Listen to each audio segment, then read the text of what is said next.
All right. Thanks for coming. Obviously we've got to play and coach better than we did last week. We just had too many mistakes, but quite frankly, they're correctable, and that's the thing that gets me excited for this week.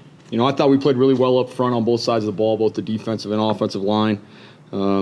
Definitely held our own, and I thought kind of established those two things, the strengths of our team. I think special teams, it needs to be, and quite frankly, it will be cleaner this week. Looking at it, we've got to do a better job with substitutions, got to do much better job with alignment and assignment and special teams. As for Hampton, most excited to be back on Cornblau Field at SB Ballard Stadium, be a whiteout. Our fans are excited for that, get everybody back into the stadium there. That's going to be awesome. I know they're going to show up. I know they're going to be loud. Can't wait to see their impact on third down and things like that. And Hampton's a good football team. They just rushed for over 350 yards in their last game, had over 600 yards of offense. Their defense played sound and disciplined and created a couple timely turnovers. So, quite frankly, this is going to be a great opportunity for us to come back, bounce back, and improve. From the first to second game, that's what you're looking for, is major improvement from the first to second game, and so we're looking to get that done. So with that, I'll open it up to questions, go from there. Coach, how do you evaluate the play of your two quarterbacks? Yeah, obviously at the quarterback position, we've got to play better. We've got to play with a little bit more confidence, get the ball out of our hands on time. We cannot have those two turnovers. The first one especially is one that has got to be eliminated. You're going to have some bad throws and a couple bad reads on a time, but you can't just turn it over like the first one was. So that one came at a bad time. We talked about turnover margin all week against these guys and ended up at -1. So that was one of our focuses. So to end up at -1 there, we knew that was going to be tough to overcome. So, I thought that Hayden came in and did some nice things. He also had some areas that we have to improve. So, just looking forward to seeing much better play out of our quarterbacks this week. Are you still evaluating who might start this week? We'll still start DJ.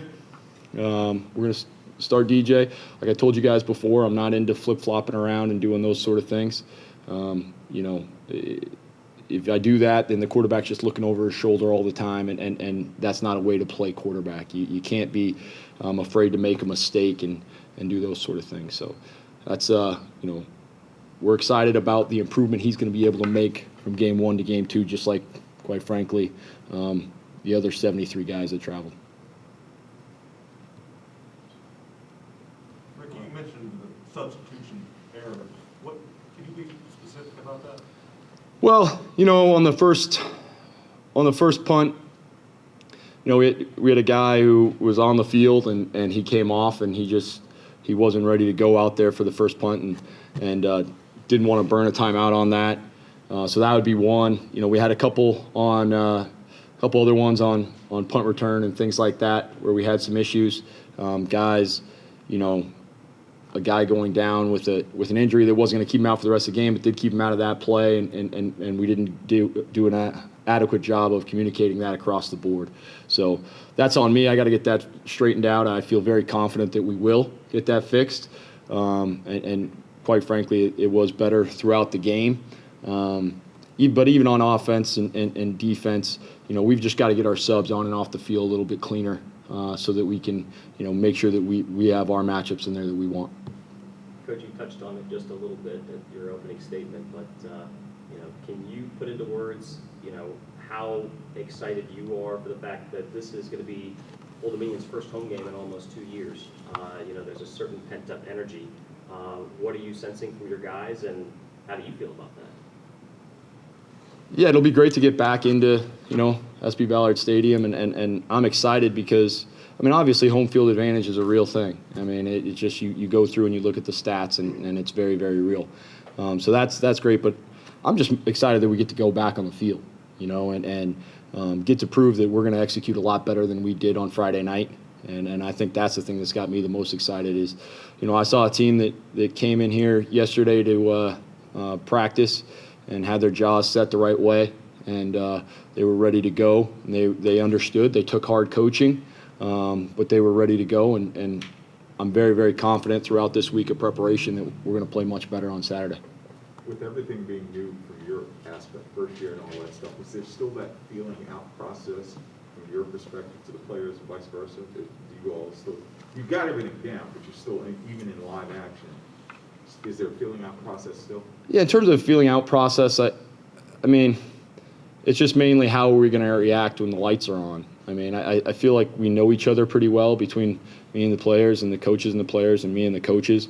It's just there is going to always be a little bit of a different reaction when the lights are on and those sort of things. And quite frankly, we had a lot of guys who played their first college football action, whether they were, freshmen or juniors. I mean, they did. So seeing those guys play, a couple of them really shine, and I mean, it was unbelievable. And then a couple of them, I know that they're confident that they can play better. And so I think that's the main thing, is just seeing how guys are going to react, how guys are going to react to coaching during the games, how they're going to react to in-game adjustments, which they really haven't had to make yet until last week. I think those are the types of feeling out things that we're still working on. You're playing Hampton, obviously it's Southside Peninsula, local guys who both sides probably play each other at some point. What's a game like this mean to your perspective? Because you've known rivalries and stuff in your players. What's that atmosphere going to be like come Saturday? Well, Hampton does a great job of recruiting Virginia high schools and Virginia players. And then they've done a nice job of supplementing it with transfers from across the country. And so a lot of our players have played against these guys for a long time, from when they were 7, 8, 9 years old, or been their teammates, played, touch football against some of these guys just in the neighborhood and thing like that. So I think that always, that type of familiarity, breeds a special type of game, something where, I've known this guy for a long time. I know eventually I'm going to see him in the neighborhood again, and somebody's going to have bragging rights, and obviously you want it to be you. Coach, you had a certain idea of your team going all the way back to spring practice. You've been watching them since then.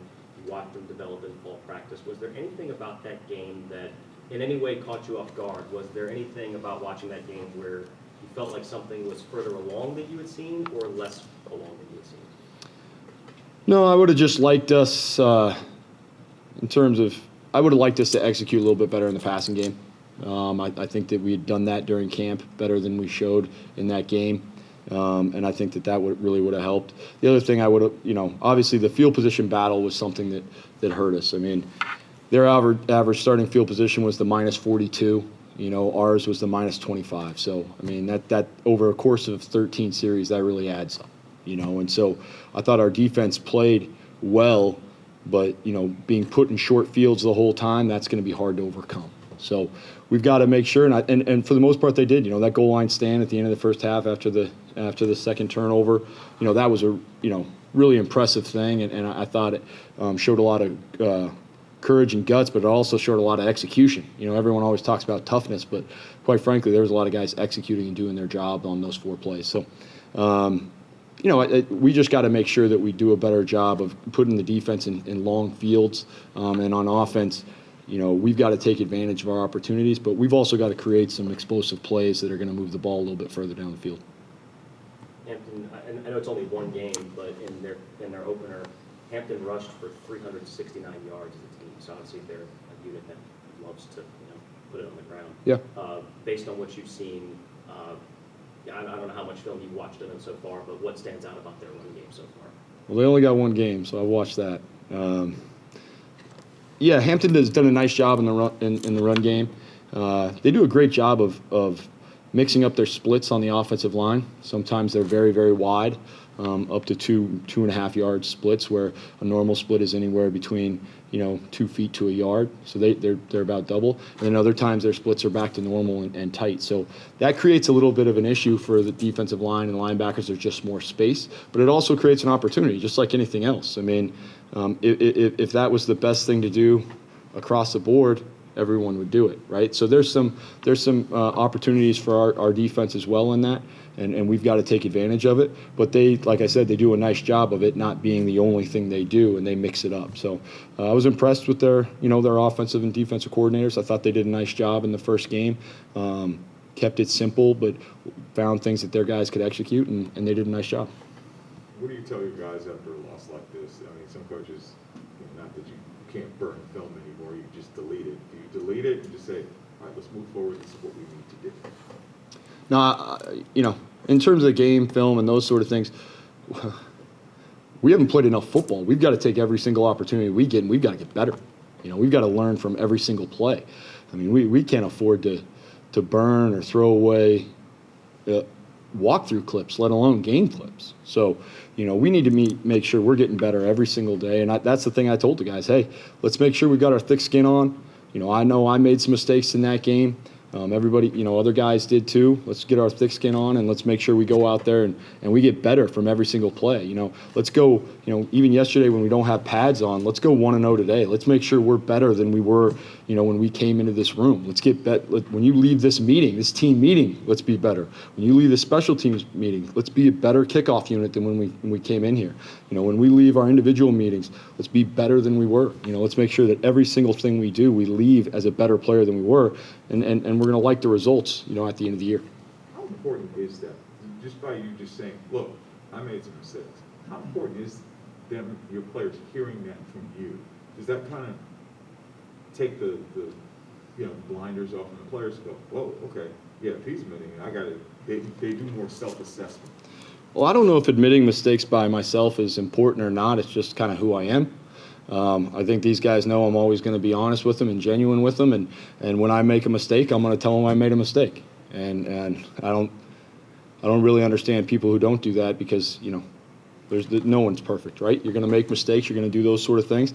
My goal is to correct the mistakes that I made. And I know I'm going to do that.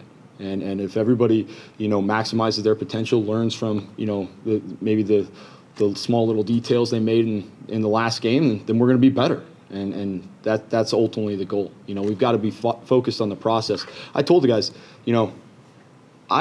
and you can ask the quarterbacks I've had before and all those sort of things. Certainly the tight ends, Mike Gesicki always used to laugh at me for this, but I'll give a guy we grade on a 0, 1, and 2 system, and I'll give a guy a 0 even on a touchdown catch. I mean, if he didn't do it correctly, all right, just because his natural skills took over doesn't mean that that's what he should have been doing. I mean, there's a right and a wrong way to do things, and we've got to make sure that we're doing it that way. So I think that's the thing I'm going to make sure that we're doing is focused on the process to winning and to let it go from there. Last one for me, Coach. I know that the coach's mantra is it's always about the team, but that was your first game as a head coach. What was it like? I mean, it was about the team. I mean, I felt like my first game as a head coach, I've got to do a better job of just little things like where do I want to stand on offense, where do I want to stand on defense, so I can get the best view, so I can be more helpful, and I can give better insight to the coordinators.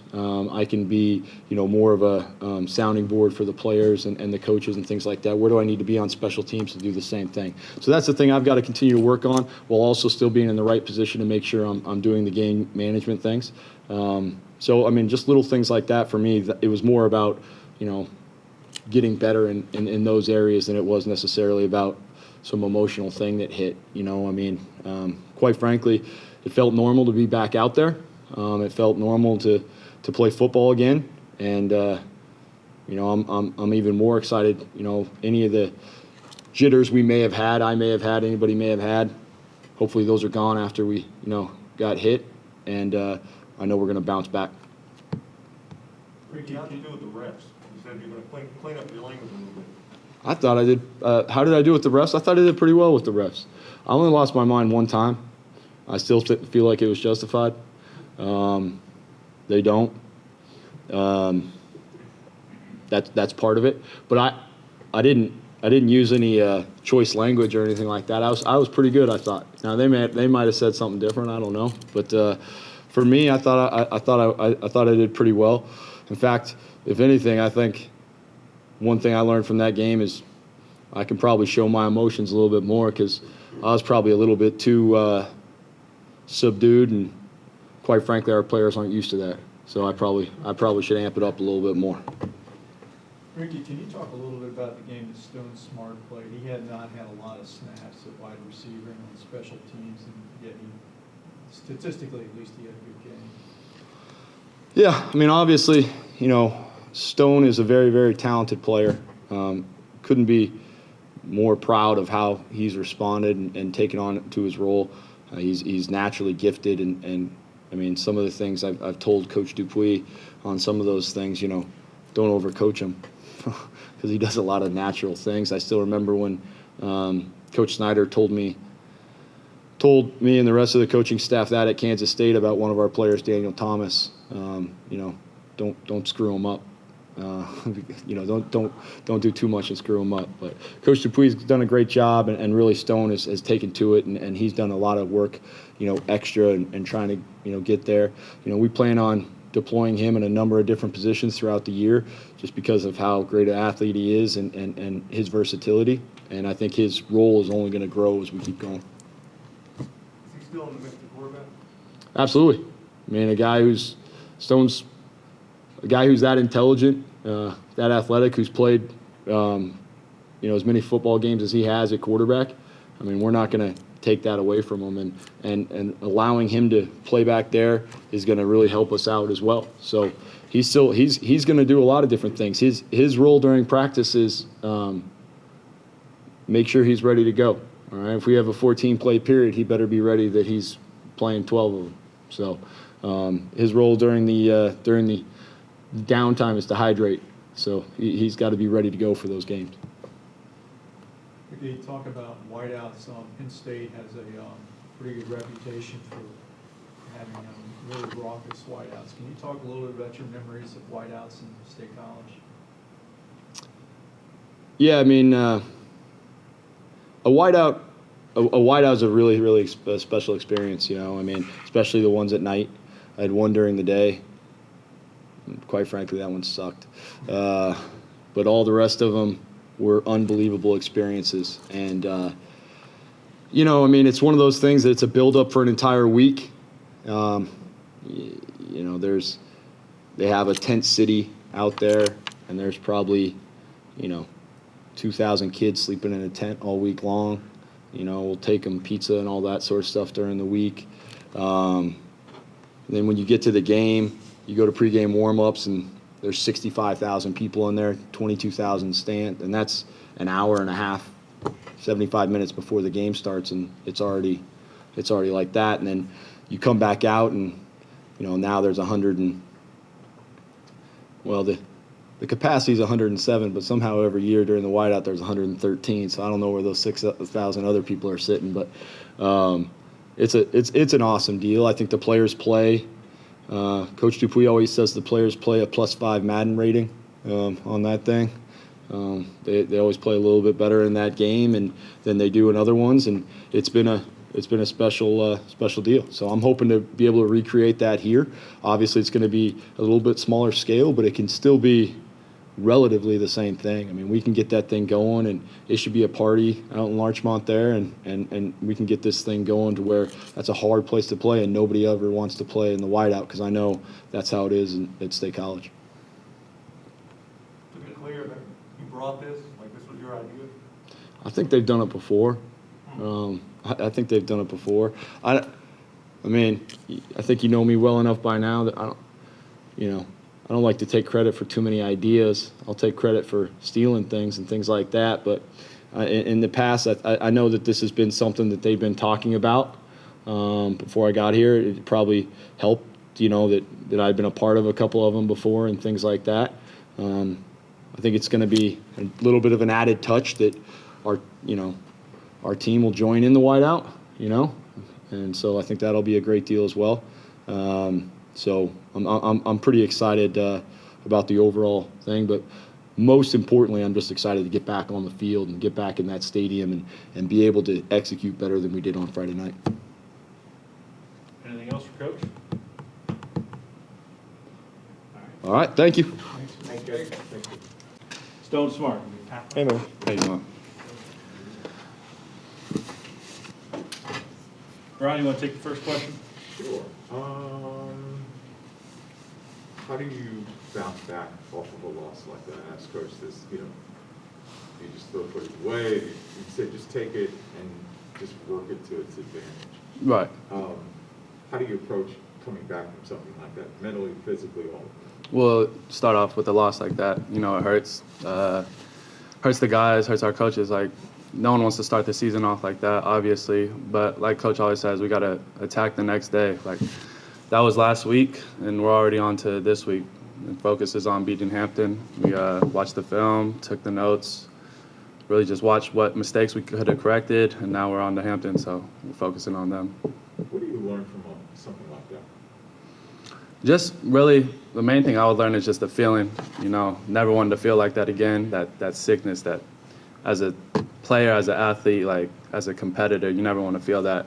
So just taking that to heart and always holding that in like a special place and never wanted to feel like that again and always compete. So you were the quarterback who first took the field for ODU's first game inside the new stadium. And now it seems like, you heard me ask the question, there's a bit of a pent-up energy considering that this fan base hasn't seen a home game in almost 2 years. So how exciting is that to finally be back in that stadium with fans there, and what are you most excited about that atmosphere? Most definitely. Just really just getting back in front of our fan base. Like you said, 2 years, and obviously the past year not playing hurt the fans, hurt the players, hurt the staff. Just having that energy to come back, feel the crowd, feel the momentum, I think is going to be real special getting back there in SB Ballard. Stone, what was it? I mean, not the result you wanted, but silver lining, I guess, had to be nice getting back out there and playing against some different colored jerseys again. From that perspective, how nice was that on Friday night to be able to play against an opponent again? Me personally, I felt great. Even talking with the guys in pregame and postgame, just like the energy of being back out there, it was a bigger stadium, bigger crowd, but just like getting back into the flow of game, not necessarily the flow of practice, two totally different things. I just felt like our guys, even though it was a devastating loss, we came together better and like more stronger, I feel like, in the locker room, and really just having that momentum of coming our first home game back here and being able to play in front of our fans. And then moving forward, what do you know about Hampton? What are you guys going to have to do to get that first win here come Saturday? They're like you said, our neighborhood type rival. Got a lot of athletes on the field. They just came off a win, so really just taking what our coaching teaches us day in, day out, sticking to our assignments. We know who we are as players and who we are as a group, offense, defense, and special teams, and just executing to our fullest potential, really. Do you ever have conversations with teammates who are from here to try to explain that rivalry, that, guys who they played with, in terms of just like a backyard fight between you and Hampton? Yeah, here and there. A lot of 757 guys, never want to lose to Hampton, or just that sense of the rivalry. But like anywhere else, I mean, growing up, I had neighborhood rivalries as well, and you never want to lose to someone who kind of lives right next to you, because then the bittering and the chatting can always go on. So it's a sense of high emotion, but I feel like we're ready. How much wide receiver have you played, and what was that like to get out there as a wide receiver? How do you think you did? I think I did pretty good. I only started playing it like 2 weeks ago, to be honest. I've been playing quarterback my whole life. I've been grooming myself as a quarterback, and just to switch up, I had that conversation with Coach Ronnie and Coach Campbell. Just being the best athlete on the field and being able to diversify my abilities and talents on the field to help us get the wins and production. So not that long, but the guys in our receiver room are great. They're welcoming me with open arms, helping me after practice, before practice, all that, the techniques and all that. So What was that like bracing for that first hit after making a catch? not gonna lie, it was kind of different. It was kind of different. I haven't been hit in practice and really a game in 2 years. So just to get like the first game jitters and all that out felt good. Do your fellow receivers remind you, okay, those passes that you make to me, do they kind of remind you of that? Or? Yeah, most definitely. Just like the flow of the game. Our receivers they're a good group, and they're when I'm on the sideline or when they're on the sideline, we always talk about like what we saw in the defense, the coverages, how there's certain guys playing. It's really helpful. Does that help you as a quarterback though, when you're back in that position, kind of go, okay, I'm seeing what they're seeing? Most definitely. Like I think I was talking with Darius Savage the other week in practice. I let him know that I had some new respect for the receiver corps, because when I first got out there running the routes, I was dead tired. I was exhausted, and just being in their shoes now, kind of understanding like, all right, these guys are like they're players too. Like they need breaks and they need reps and all that. So it's helpful to kind of get both sides in. Stone, you could have, you didn't win in the starting quarterback position. You could have sulked. You could have, sort of gone off into a corner, but you didn't. You wanted to be moved to wide receiver, and you wanted to contribute. Talk a little bit about that, how hard that was for you, and why you reacted that way. Yeah, most definitely. It was a blow to the stomach. Obviously, you want to get out there and play in front of these fans, and losing the quarterback job. DJ's a great athlete, and so is Hayden. And on the offensive side, it's like a great sense of camaraderie within the team. So feeling like switching the receiver wasn't really that big of a decision for me. I knew with my abilities and my athleticism, like I want to do whatever I can to help this team win games. And switching over to receiver, I felt like that's where I can make the most impact for the team, and we got certain packages and all that other type of stuff. But yeah, just a testament to the person I am. I wasn't going to fold in a hole or in a corner like that. Just taking it to the chin and moving on and being the best player I could be. Have you seen reaction from your teammates with regards to that? Have guys looked at you and said, hey, he could have tucked tail and run, and he could have been, upset about it. But have you noticed any kind of respect from your other teammates with regards to that decision? Yeah, most definitely. I've had multiple teammates come up to me, talk about their respect for me and who I am as a person. I take that to heart because that means a lot, even from like the way my parents raised me. That's the type of person they want me to be. Just to hear that's just like music to my ears coming from my peers. Didn't you return a kick? Yeah, I was back there at the kick return spot. Have you ever done that before? No, that was actually my first time. Yeah. That's scary? Not gonna lie, the very first kickoff, it was kind of like surreal, soaking it all in. But then after that, kind of got within the flow of the game and got back to it. It felt good though. Anything else for Stone? Thanks, Stone. Right, thank you. Thanks, Neil. Open up for questions for Trey Hawkins. Mark, you want to start us off? Sure.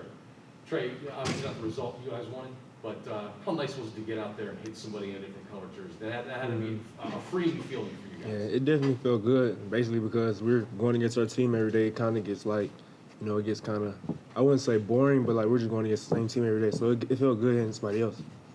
What do you know about Hampton? Obviously, you guys are going for your first win here on Saturday. What do you know about them? What are you going to have to do to be able to come out on top of that? I don't know too much about them. I just basically know what the coaches tell me right now. Like we just came out Wake Forest, but we only watched a little bit of film, so I only know a little bit. What did this team learn about itself from obviously game one, and how's that going to transfer over to game two? We learned about basically the little details matter because we beat ourselves a lot of times, so. Trey, you had some hard hits out there Friday night. How much of that was being pent up from not playing football in that 2 years? A lot. I ain't played in probably about 3, because I barely played my JUCO. Like, I got hurt my sophomore year of JUCO, so it kind of, a lot of it was built up. What's the key to not allowing big plays like you did Friday? Trusting your coaches, listening to what your coaches say. How excited are you to, again, as you heard me ask your teammates and coach, it's the first home game for this fan base in almost 2 years. So how excited are you to get out on that field and sense that energy and feel that energy out there? I'm very excited, really, because this is my first FBS game at home. So I really never just played in the stadium unless it was a scrimmage. So, yeah, I'm very excited to see how it is. You guys get jazzed up for whiteouts and stuff like that when they do something special to try to hype up the energy a little bit? Yeah, I definitely get jazzed up, definitely. Any other questions for Trey? I got one more. Have you gone up against Stone as a receiver in practice? The crazy thing is, I never went against Stone yet. I don't think so. How's he look? Stone looked good. I mean, I had one against Stone. I just never pressed him or anything, but, like, he's an athlete, so, like, he's fast. Like, if you underestimate him, he'll beat you. He's definitely an athlete. do you have a newfound respect for him as a receiver as opposed to what's harder, covering him as a receiver or a quarterback? I don't cover him as a quarterback, but really, everything's harder. Because Stone, he could do it all. Like, if he was at tight end, it'd be hard. If he was a running back, it'd be hard. Like, Stone's athlete. Trey, Hampton has a really shifty wide receiver, Ramon Copley. He's from this area. Have you seen any tape of him, and how do you think you're going to handle him this week? I have not seen any tape of him, and basically I just trust in my technique against any receiver, just trust in my ability to play. I asked Stone this about, you're not from here, but have you talked to the guys who are from here about this game and how much it should mean when you're playing Hampton? Oh yeah, I have a roommate who's he's from Hampton, so it's basically a really big game. Like, they talk every day. Like, they talk trash. They've been talking trash for a little minute, I heard, so we're just waiting to see what the game brings. All right, thank you, Trey. Appreciate you guys. Leroy Thomas. Nathan, why don't you start us off on Leroy? Well, first of all, you said you played a lot of football, so how's your body feeling this week? I definitely was feeling a little sore Saturday, but attacked the training room, the weight room, got the recovery in, got a lift in. So, I was a little sore, but, that's football. Feeling good now, though. Ready to go for a attack this week, get ready for Hampton. So you've heard your teammates talk about how you respond after a game like that. How do you, respond? And what have you seen, what have you sensed from the team after an opening loss like that, where it's a little bit of a sour taste in your mouth? But what have you sensed from your guys, as the week gets started?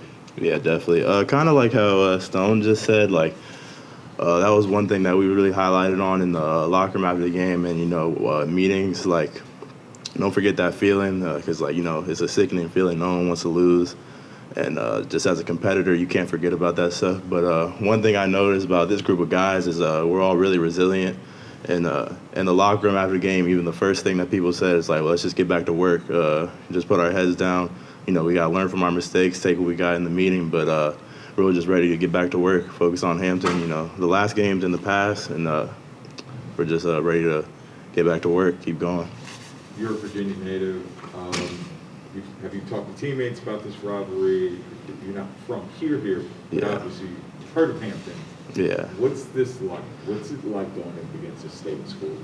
Yeah, so I'm not from Stafford, Virginia, so not really this area, but I talked to a couple guys on the team that are some 757 guys, and we know it means a lot to both teams. We're right down the road from them. We know they're going to come out hard. We know they're going to really want this one. They're coming off a win, so I know it means a lot just having a neighborhood team playing each other, but I'm not really trying to worry too much about that. Just focus on executing and getting this win. How important is line play in a game like this? A little margin for error here or there. Yeah. How important will your role be as a line to take on their defense? I think in any offense, any football game, O-line, D-line, that's a real important factor, controlling the line of scrimmage, that can really get a team going. You start running the ball, that can kind of open you up to pass the ball, and you protect the quarterback, that can kind of give some time for stuff to open up. So I think it's not really too specific to this game, but just football in general. It's important to control the line of scrimmage, be good up front, and I trust in my guys this week. I'll get the job done. Along those lines, you played an ACC team Friday, and neither side really got dominated at the line of scrimmage. How encouraging? It was a good feeling. Coach Ronnie says a lot, confidence is earned in what you do every day. You give yourself confidence on how you approach things, how you attack the week, and the things you do every day. And I think coming off a game like that, obviously not the result we wanted. Obviously we have things that we need to clean up. And, it wasn't good enough. That's what it is. But we did some good things out there. We put some good things on tape, and I think that just kind of shows us we haven't got to play in 2 years. We had a lot of guys that was their first start. That was their first action in a while. So definitely seeing ourselves on tape doing good things, executing stuff we've been running all camp, all spring. It felt good going to this week. Gives us a little bit of confidence. All right, we know we can do this. We know we're capable of. It's not really seeing what's about to happen. We put that stuff on tape. We know we're capable of. So we just gotta keep stacking days, build off that last game, and just attack this week. I know it's only one game, but Hampton rushed for 369 yards in their first game, and I know that a lot of the film study is going to take place more as the week goes on. But as a lineman, does it kind of amp you up knowing that you're going against a team that's going to want to run the ball, that's going to want to go smash mouth, come right at you? I mean, does that kind of amp you up as a bit more as a lineman? Oh, yeah, definitely. I know, like, as a whole, Hampton, they're going to try to come after us. They're going to come out hard. They're going to come out fighting. And, I know the D-line is going to be the same way. I know they're going to come out strong. They're going to come out fighting. I really trust in the guys we got on the D-line, trust the guys we got on defense as a whole, and really just this whole team. So, it's definitely like a little bit amped up, a little bit extra juice, but, we're just trying to attack it like we would any week and just, get out there and execute. Anything else for Leroy? All right, thank you guys. Appreciate it. Leroy, stay right there. All right.